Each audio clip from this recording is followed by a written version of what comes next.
New tonight on KGW News. Stay back. A community living in fear after ICE agents apparently detained dozens. This is home for us, and it's heartbreaking. Plus, first he takes the pulse of a man who just suffered a heart attack. But wait till you see what it appears he goes for next. I find those actions disgusting. Then, Portland's mayor promises a camping ban crackdown, For too long, we have failed to enforce our existing laws. though appears to hold short of crossing a line. I have mixed feelings about it. And later, the trick or treat trend that's swapping sugar for a vegetable? The next thing I know, everybody wants a potato.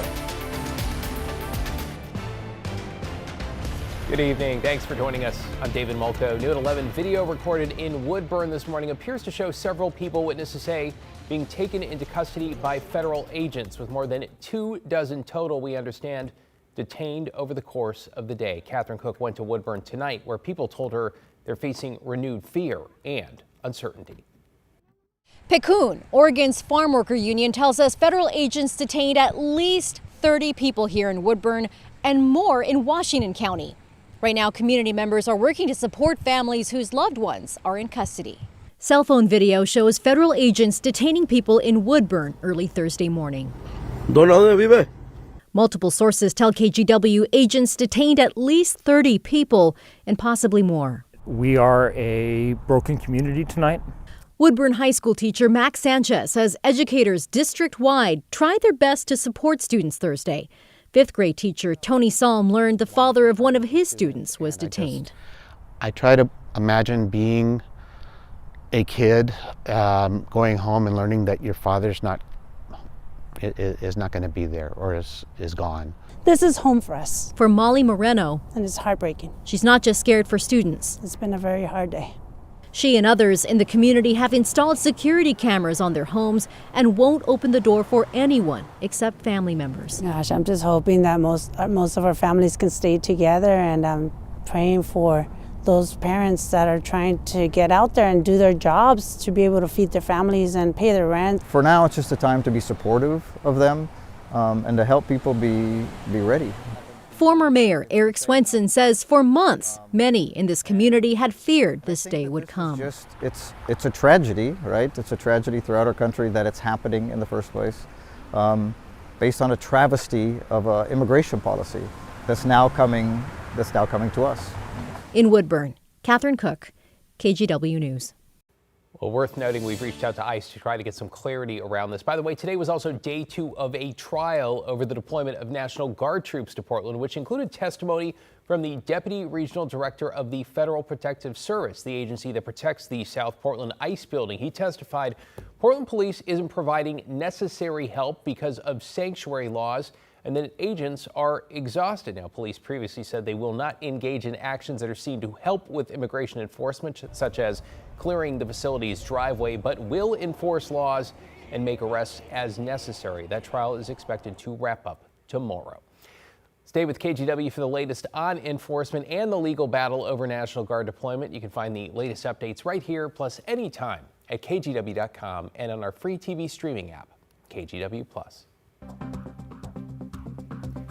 To get you caught up on tonight's other headlines now, in Vancouver, authorities are searching for a rape suspect they say cut off his ankle monitor and didn't show up to court. Take a look. This is Todd Hubbard, who police say was ordered to wear a GPS monitor as part of his pre-trial release conditions. Hubbard was scheduled to plead guilty on Wednesday, they add, but he did not appear. If you see him, call 911. Tonight, Portland police are looking for a suspect apparently caught on camera robbing a liquor store while a store employee was having a medical emergency. This was over the weekend at Bins and Barrels Liquor in Southeast. At first, the man in a black jacket and a red hoodie was spotted checking the worker who was on the ground, even apparently taking his pulse. But later, security video shows that same person in a back room where the store manager says he stole over $700. I find those actions disgusting. To take advantage of somebody who's laying on the floor dying for your own personal greed,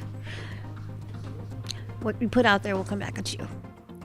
Well, the worker who suffered a heart attack is now in the ICU and still unconscious. Anyone who has information on the suspect is asked to call Portland police.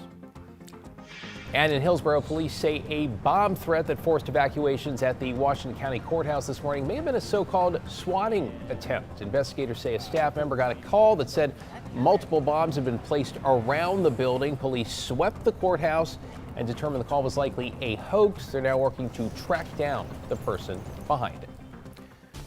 Okay, let's take you outside on this Thursday night with all eyes on Halloween and the weekend. And with that, the rain about to make its return. And Matt, I suppose the question is, any chance it's going to hold off for trick-or-treaters? Well, there's been a subtle change in the timing of it. It's not going to be perfect, but maybe a little bit better than it looked, say, 6, 7, 8 hours ago. Outside right now, though, it's beautiful. It's clear. There's the moon up in the sky in the southwest, and it's 53 degrees, so it's a warm night. It's a clear night. We still have that east wind. We have some pretty good gusts today. I'll show you those later on. Here's the day planner for tomorrow. Early morning, there may still be some breaks in the overcast, may make for a great sunrise on Halloween morning. Then it becomes cloudy, so looking at rain late afternoon. That might be a touch early. I think about 5 to 7 p.m. is when it's going to begin. So again, not great timing for most of the trick-or-treaters out there. If you look at the hour-by-hour rainfall forecast, again, during the early newscast, it was starting between 5 and 6. Now it's starting between 6 and 7. So again, maybe push back an hour or two. But from 7 o'clock on, it's going to be pretty wet, and that's when a lot of the kids are out there. So make sure you drive carefully. Make sure you keep your eyes on the sidewalks, the roads, everything in between, because the kids will be running around out there. We can sum it up with the scarecast, right? It'll be rainy in the mid-50s. Won't be too windy, but it is going to be rather wet, especially as we get into the later hours. David? Looking pretty scary, Matt. Yeah. Thanks a lot. Developing this evening, we are awaiting a ruling from a federal judge in Boston after more than 24 states, including Oregon and Washington, sued the Trump administration over its plan to suspend SNAP benefits as soon as this weekend for millions of people. The judge appeared to lean toward ordering the government to use emergency money to keep SNAP running, telling attorneys that if the government cannot afford the program, there is a legal process to follow, not a blanket suspension of benefits. More than 40 million Americans rely on SNAP, including 750,000 Oregonians. Of course, we will let you know as soon as there is a decision in that case. And earlier on the story tonight, the team took a look at how Old Town's Blanchet House is preparing for a cutoff. Inside the kitchen, volunteers serve homeless people and low-income families 3 free meals a day, 6 days a week. They're now on track to serve 36,000 meals this month. That's about 6,000 more than last October, and getting ready for a surge in demand. We're bracing for lines that are really going to strain our ability to make sure everybody gets a plate. People are having trouble. People are in need, and I've got free time, so why not be here, you know? Blanchet House is also adding tables to its cafe and continuing to accept both donations and help from volunteers.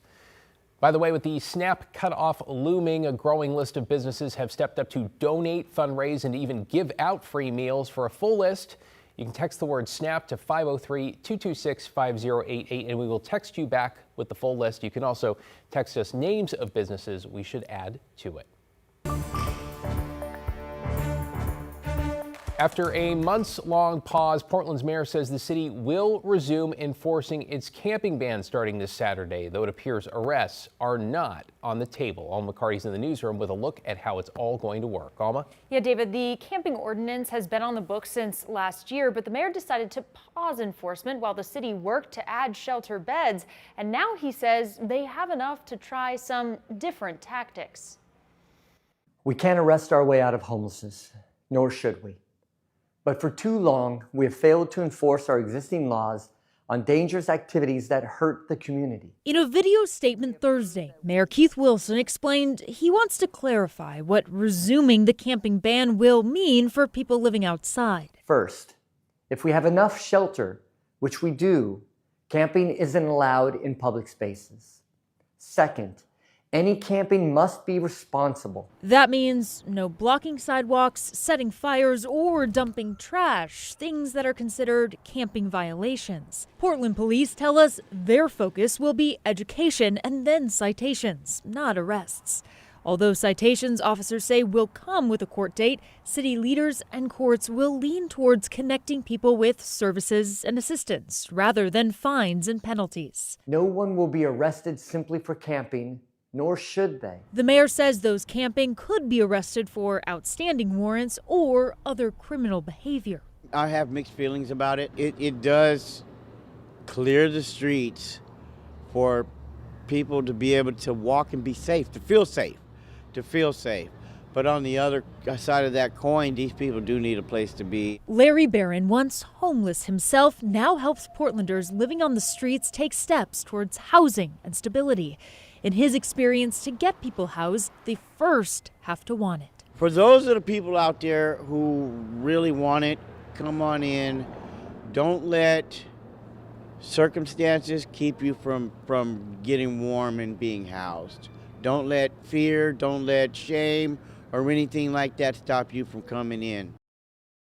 The city says not to expect a sharp increase in citations over the weekend or in the coming weeks, that outreach teams and officers can offer shelter and services first before issuing those citations.